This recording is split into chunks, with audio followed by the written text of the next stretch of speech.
दर्शन करके निकल चुका है। शायद छोटा पाथीबारा बोल के एक मंदिर है, वहाँ से निकल चुका है। मैं अकेला आ रहा हूँ, दीदी लोग और भैया लोग ऊपर में। यहाँ पे बहुत अच्छा, यहाँ पे आने से ना बहुत अच्छा मन खुश हो जाता है सच में। यही है नज़ारा, देखिए ये प्राकृतिक से बनाया हुआ है, यही है व्यू। ऐसे सीधे जाना पड़ता है।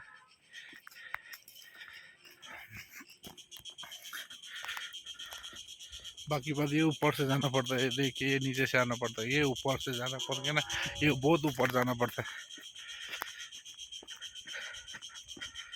यहाँ पे आप लोग भी कभी एक बार आइए यहाँ पे मंदिर में, बहुत बढ़िया होता है यहाँ पे पूजा करने के लिए। जो यहाँ पे देखिए सच में बहुत खुश लग जाता है। यहाँ पे एक मंदिर है ना, ये बैठने का प्लेस है, ये बैठने का प्लेस है। ये देखिए, जय शंभु, हर हर महादेव, जय माँ भवानी। होइन दिदी कस्तो लाग्यो, राम्रो लाग्यो?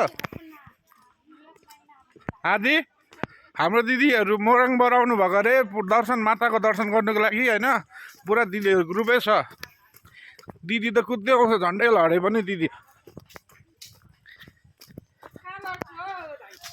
हजुर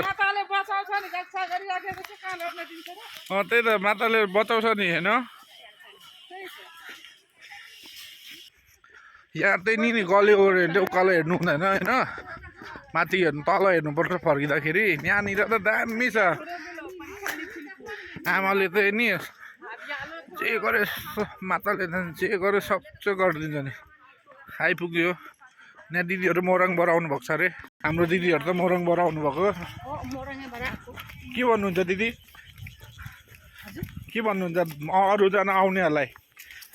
गल्यो भने थाक्नु हुँदैन होइन, हिँडेको गर्नुपर्छ। अझै आउँदैछ पछाडिबाट हेर्नु।